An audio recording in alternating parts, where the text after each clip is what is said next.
Então, dando início aqui à nossa aula de revisão, certo? Eu selecionei uma prova de 2022, uma AP2, perdão. Eu gostei bastante dessa AP2 porque a gente pode abordar uma série de questões, inclusive dúvidas que são pertinentes para os próprios colegas, certo? E acredito que você também possa ter essa mesma dúvida, tá? Então, vamos lá.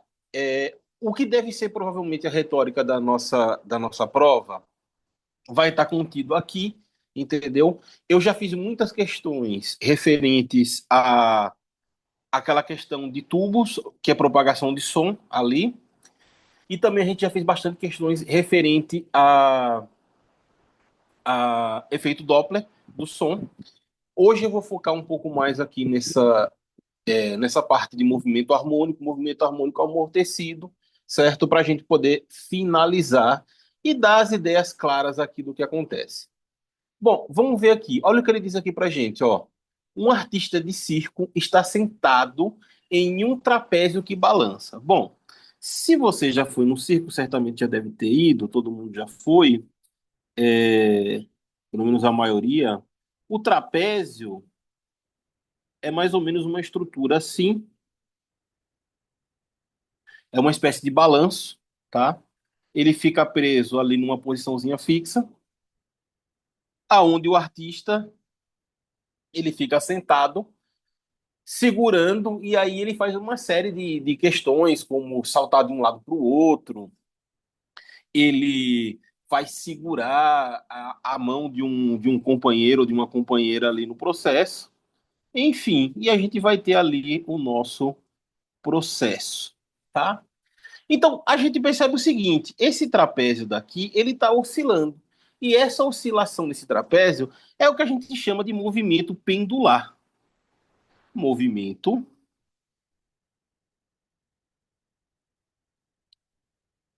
pendular.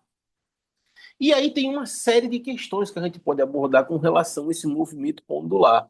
Primeiro de tudo, a gente vai considerar esse artista no pêndulo, no trapézio, como sendo um caso particular ou como a gente vai precisar relacionar ele com um pêndulo físico, trabalhando no momento de inércia. E isso daí é uma coisa que vai depender. Depender de quê? Depender do que for dado para a gente na questão, tá? Antes de mais nada, o que a gente precisa saber sobre o movimento pendular? Olha só, o movimento pendular ele é de tal maneira que é o seguinte, ó. Se você for pensar aqui em termos do artista, o que a gente tem? Eu tenho a função peso desse artista daqui, tá? E existe uma força que ele quer se restaurar, né? Ou seja, ele vai oscilar em torno de um ponto fixo, tá? Ele quer fazer esse movimento. E aí a gente pode fazer o seguinte, olha só, como a gente está tendo essa oscilação dessa maneira, a gente pode tratar isso daqui simplesmente como um movimento angular. Ele está fazendo um movimento de ângulo em torno de um ponto fixo. Então, a gente pode definir aqui o quê? Eu posso definir o torque. Lembrando que o torque ele vai ser representado por quem? Pelo que a gente chama de braço, de alavanca, né? Multiplicado por quem? Multiplicado pela força que está atuando sobre ele. Nesse caso daqui, perdão, nesse caso daqui o que a gente tem é o seguinte, a gente tem como R essa distância entre a base aqui que ele está presa e o ponto do balanço, que a gente vai chamar de L. Então eu vou chamar isso aqui como sendo L, né? Então isso aqui vai ser L. E a força em questão é a força peso, tá? Aí a gente está vendo o seguinte, a gente está vendo um produto vetorial. Note que esse aqui é um movimento restaurador, então eu posso adicionar um sinal negativo, porque o pêndulo ele está fazendo o quê? Ele está girando em torno do ponto fixo dele, que ele quer reestabelecer essa posição de equilíbrio, como qualquer oscilador harmônico simples. Com isso em mente, a gente pode escrever isso de que maneira? Eu posso escrever isso como sendo L, isso aqui pensando em termos de módulo. Deixa só eu colocar aqui. A gente pode escrever o módulo do torque, né? Como sendo L, menos L nesse caso, certo? O peso, e o peso aqui que a gente sabe que é M vezes G, tá? Já transformando. Multiplicado por quem? Multiplicado pelo seno de θ, que é o ângulo entre eles. Então, tá aqui a maneira que a gente representa esse nosso torque para esse movimento. E aí tem uma questão que a gente aborda, uma aproximação comum, que é o seguinte, ó. O, o, esse movimento, a gente vai ter um movimento pendular, oscilador harmônico, no caso, quando a gente tiver para pequenos ângulos. E quando a gente fala de pequenos ângulos, certo? Pequenos ângulos, a gente faz o quê? É uma aproximação na qual o seno de θ pode ser aproximado para o próprio θ. De maneira que a gente pode escrever, ó, esse módulo desse torque como sendo menos L m g θ, tá? Só que o seguinte, existem outras maneiras da gente escrever o nosso torque. Eu posso escrever o nosso torque aqui também, vetorialmente, como sendo o produto do momento de inércia vezes a aceleração angular. E isso daqui é equivalente à terceira lei de Newton, se você lembrar. A terceira lei de Newton, a gente vai ter que é força igual a massa vezes a aceleração. E aí note que é o seguinte, a terceira lei de Newton ela está valendo aqui para uma condição de linearidade, certo? Aonde a massa ela representa a inércia do corpo, ou seja, a resistência do corpo em alterar o seu movimento de translação. Se ele estiver parado, ele quer ficar parado. Se ele estiver em movimento retilíneo uniforme, ele quer ficar em movimento retilíneo uniforme. É isso que está acontecendo na terceira lei de Newton. A própria terceira lei aí para o torque, ela diz a mesma coisa, só que cada um com sua componente angular.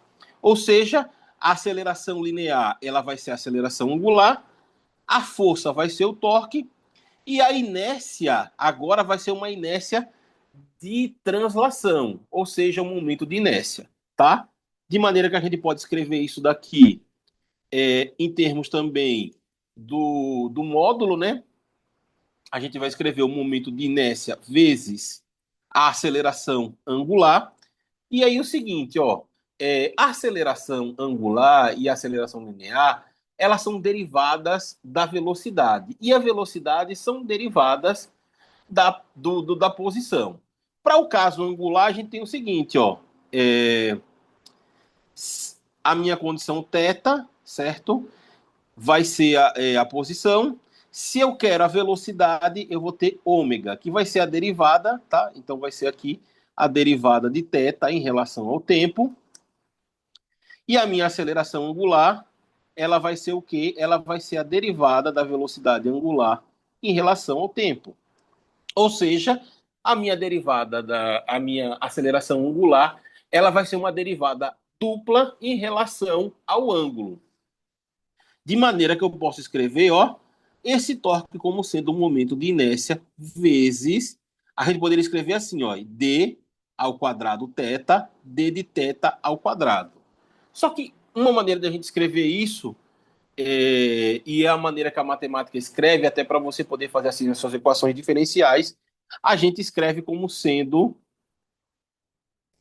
como isso daqui sendo θ, dois pontos, tá?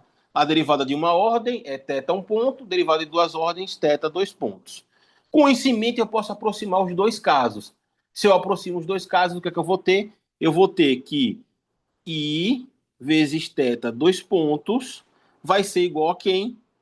Menos L, M, G, θ, tá? E aí isso aqui vai implicar para a gente, que eu posso escrever, ó, que θ dois pontos vai ser igual a mais, tá? M, L, G, θ sobre o momento de inércia, isso daqui igual a zero. E isso daqui é uma equação diferencial de segunda ordem, onde esse termo daqui esse termo daqui, certo?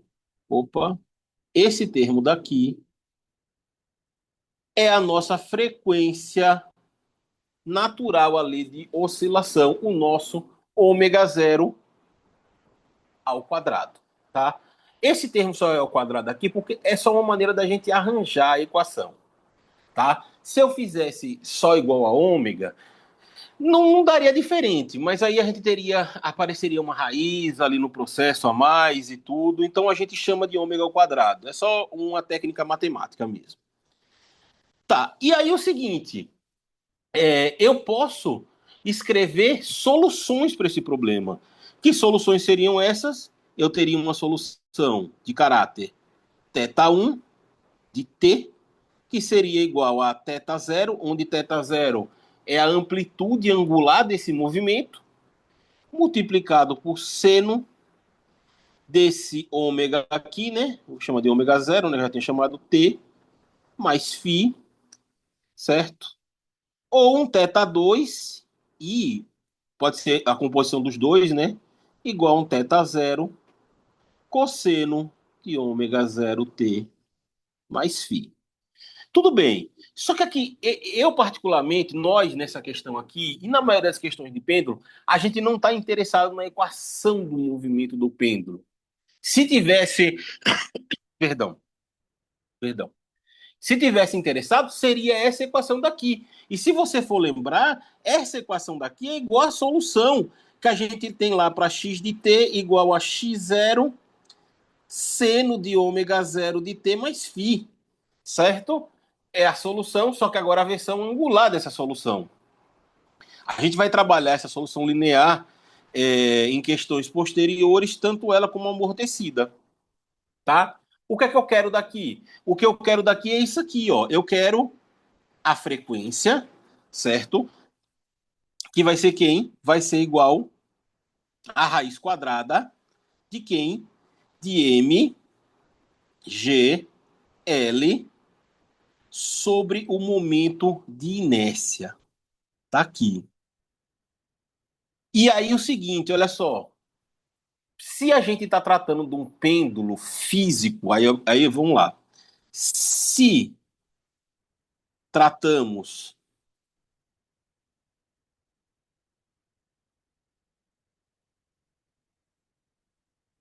de um pêndulo, eu vou colocar como não simples, tá? Por que não simples? Porque geralmente a gente vê questão de pêndulo simples. Se não for simples, ele é não simples, é físico. Como tratamos de um pêndulo não simples, ou pêndulo físico, pêndulo físico, tá? A gente vai ter o seguinte, olha, ômega, ele é 2π sobre t, onde t é o período de oscilação. E aí a gente pode escrever o quê, ó? Que t vai ser igual a 2π sobre ômega. Quem é que é ômega? Ômega vai ser, ó, isso aqui vai ficar 2π, certo? Vai ficar raiz de, vou botar duas raízes aqui, ó, mgl sobre a raiz de i. E aqui a gente faz meios por extremos, né? De maneira que a gente pode escrever que o período vai ser igual, ó, a 2π raiz de i sobre raiz de mgl, e a gente ainda pode escrever isso daqui como sendo 2π raiz de, perdão, de i sobre mgl. E aqui, para um movimento não amortecido, a gente tem a equação geral do pêndulo. Se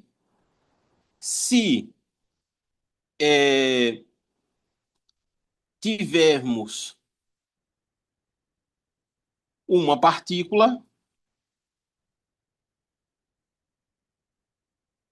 então o que é que acontece se a gente tiver uma partícula? O nosso momento de inércia vai ser ImL ao quadrado. É o momento de inércia do centro de massa não, para uma partícula, né? O próprio centro de massa é a própria partícula, né? E note que a gente está fazendo isso em relação ao ponto fixo, né? Se a gente tiver um pêndulo físico, tem que observar se a gente não precisa utilizar o teorema dos eixos paralelos, viu? Isso aí é a coisa importante, ok? Mas nesse caso daqui, não. Ou seja, a gente teria aqui, ó, T igual a 2π. Substituindo ali, ó, ficaria raiz quadrada de ml ao quadrado sobre mgl. E aí a gente pode cortar aqui a massa com a massa. L com L sobrou 1, certo? Isso aqui implica que o pêndulo simples, ou seja, para uma partícula, vai ser raiz de L sobre G. Então, eu tenho aqui, ó, eu mostrei como a gente encontrar o caso geral, esse daqui, e a gente tem um caso simples, que é para o caso da partícula, tá? Importante saber isso daqui, como deduzir, porque você já mata qualquer questão, não tem mais problema. Bom, com essa ideia daqui em mente, o que, é que a gente vai fazer agora? Vamos olhar agora o que, é que a questão está pedindo. Bom, olha o que ele fala aqui. Ele fala que o período é de 9 segundos. Então, ele já começa dizendo que o período é 9 segundos. Então, ó, T é igual a 9 segundos. E como é que a gente sabe que vai ser o período? O período é o tempo necessário para que ele dê uma volta completa. Ou seja, quando a gente vai falar de período, ó, o artista vai sair daqui, ele vai ir até o ponto equidistante dele e depois ele vai voltar para o mesmo ponto. E isso é que vai ser o período. Ele vai e volta para o mesmo ponto. Então, esse movimento determina o período. Tá? Bom, com isso daqui em mente, né, a gente tem que T é igual a 9 segundos e a gente pode encontrar uma série de questões só com isso, certo? Porque, por exemplo, eu sei que ômega é 2π sobre T. Se eu sei que ômega é 2π sobre T, isso aqui implica que o meu ômega vai ser 2π sobre 9. Isso daqui vai dar um período. A gente fazendo a conta aqui rapidinho, certo? Vai ficar 2π dividido por 9. A gente vai ter um período de 0, um período não, perdão, uma frequência angular, né? 698 radianos por segundo. Então, é quanto de ângulo ele está fazendo aí, perdão, por segundo, tá? Vamos ver aqui agora o que, é que a gente tem em relação à questão. Vamos lá. Item letra A. Qual é o valor da frequência angular de oscilação? A gente acabou de determinar o valor dessa frequência angular, certo? Simplesmente utilizando ali a fórmula, como a gente tinha mostrado, ômega é igual a 2π sobre t. Foi o primeiro passo, a gente já fez. Determine a distância até o ponto de suspensão do trapézio, até o centro de massa do sistema trapézio mais artista, e considere o sistema um pêndulo simples. Olha, note, olha essa questão aqui é bem interessante. Por quê? Ó? Ele quer que você determine essa distância aqui, o nosso L. Ele quer que determine esse valor de L. E para isso, ele vai considerar o quê? Que esse pêndulo é um sistema simples. Para você considerar o pêndulo um sistema simples, vamos lá. Ó, para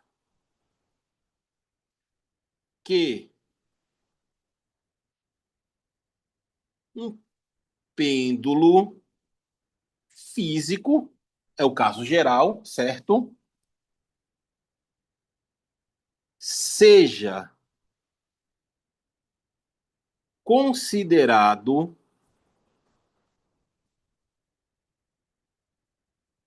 um pêndulo simples, continua aqui embaixo, para que ele seja considerado um pêndulo simples,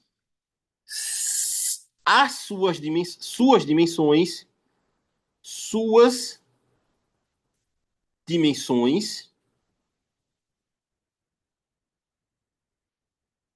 são desprezíveis em relação à distância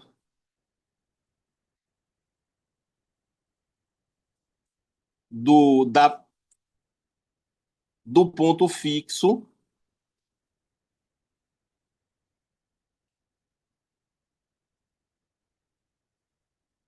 até a base. O que é que eu estou dizendo com isso? Para que a gente considere o pêndulo um sistema simples, ou seja, uma partícula, a distância entre o pêndulo e o, e o artista, aqui onde ele está, tem que ser muito maior do que o tamanho do artista. É aquela questão da gente simplesmente dizer o que é em relação à referência. Se eu chego aqui e digo, olha, o Sol é uma estrela, o Sol é gigantesco, eu não posso considerar o Sol uma partícula, eu não posso. Mas se eu disser assim, o Sol em relação à Via Láctea, aí eu posso considerar o Sol uma partícula. É como se ele fosse um minúsculo grão de areia em relação às dimensões da Via Láctea. É essa a ideia que está por trás da nossa aproximação, tá? Então, é o seguinte, ele está dizendo que a gente vai descobrir esse tamanho desse L, tá? Para que o pêndulo seja simples. Se o pêndulo vai ser simples, ou seja, esse L vai ser muito maior do que o artista. Qual é a equação que eu vou usar? Eu vou usar essa equação aqui, tá? Então, como é que vai ficar isso aqui, ó? Período vai ser 2π raiz de L sobre G. Isso implica que o período vai ser... eu vou quadrar dos dois lados, né? Isso aqui vai ser T ao quadrado igual a 4π ao quadrado vezes L sobre G. Eu vou passar o G para lá multiplicando e o 4π dividindo. Então vai ficar L igual a G T ao quadrado sobre 4π ao quadrado. Tá aqui a equação que a gente vai utilizar, tá? Isso aqui a gente vai fazer L igual a 9,8, que é o que a questão dá lá em cima, lá no cabeçalho.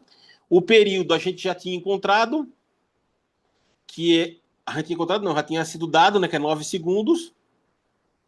Então vai ser 9 ao quadrado é 81, dividido por 4 vezes 3,1415 ao quadrado. Isso daqui vai dar, fazendo a conta rapidamente, certo? Cadê? 9,8 vezes 81 dividido por 4 vezes π. Isso aqui, ó, vai dar um valor de 20,11 aproximadamente metros. Então, ó, para 20,11 metros, a gente já pode considerar que esse sistema é um sistema de pêndulo simples, independente aí das dimensões, independente não, né? Independente da questão do corpo, da pessoa e tudo. Para essa distância, é como ele fosse uma pequena partícula oscilando ali, tá? Então, essa é a distância que a gente tem, certo? Se ele poderia aqui pedir uma coisa diferente, ele poderia dizer, olha, suponha que a pessoa não é um sistema simples, certo? Ele vai ter uma posição de centro de massa, ele teria que dar um momento de inércia para a gente, para não considerar esse sistema um sistema simples, tá? Na maioria das questões, ele deve pedir isso daqui. Se fosse também, não seria difícil. A gente utilizaria essa equação e colocaria o valor do momento de inércia que ele desse para a gente. Tendo cuidado aí para saber a questão dos eixos paralelos. Por fim, na letra C, ele fala o seguinte: olha, ao se levantar e ficar em pé sobre o trapézio, tá? O artista elevou o centro de massa do sistema em 40 centímetros. Qual será o novo período de oscilação? Bom, o que está acontecendo aqui de fato é o seguinte, ó.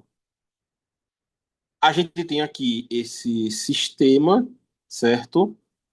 E a gente tinha ele sentado, o centro de massa dele era aqui, o CM. Ele era a própria partícula, tá? Aí o que é que aconteceu? Essa pessoa agora se levantou. Quando ele se levantou, ele ficou em pé, tá? Ele ficou em pé, ele deslocou esse centro de massa, de maneira que o centro de massa dele passou a ser agora esse daqui, certo? E esse centro de massa novo, ele se deslocou 0,4 metros, ou seja, 40 centímetros. E isso vai interferir na relação do nosso período de oscilação. De que maneira? Ó, o período, certo, de oscilação para o pêndulo simples é 2π raiz de L sobre G. Deixa eu botar o L assim que a gente está utilizando ele. Note que o seguinte, esse período de oscilação ele é proporcional à raiz de L. É proporcional a L, no caso, né? Não é linear, mas é essa aproximação. Isso implica que quanto maior for L, esse comprimento, maior o período de oscilação. Quanto menor for L, menor o período de oscilação. Então, se ele deslocou para cima esse período de oscilação, a gente vai esperar um período menor. Então, ó, a gente vai ter um T', certo? Que vai ser menor do que T. É isso que a gente espera. Então, eu vou ter uma nova equação aqui, ó. T' vai ser igual a 2π raiz de L' sobre G. Mas quem vai ser L'? L' vai ser L menos 0,4. Isso aqui vai dar o quê? Vai dar que L' vai ser 20,11 menos 0,4. L' vai ser, fazendo essa conta aqui rapidinho,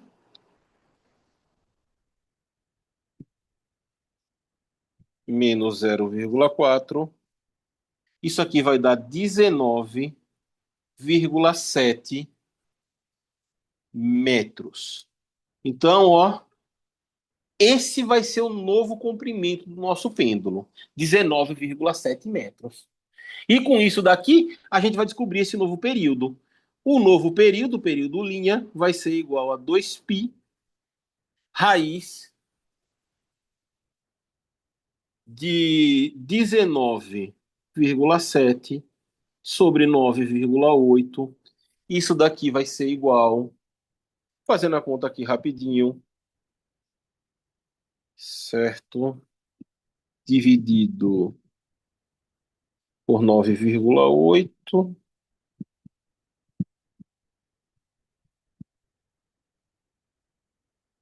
na raiz, na raiz, multiplicando agora 2π, 2π. Isso vai dar um período para a gente novo um pouco menor, que vai ser aqui, 8,91 segundos. Ou seja, olha só, antes a gente tinha o quê? Tinha 9 segundos de período. Agora tem 8,91. Ele diminuiu o período como a gente esperava na nossa hipótese. E é esse daqui a primeira questão, certo? Aonde a gente pegou aqui e fez uma boa generalização de todo o processo para descobrir qual é o valor dos dados que ele pede para o pêndulo, tá? Eu vou parar aqui e a gente volta daqui a pouco para a parte 2, para a segunda questão, tá? Até já. É já.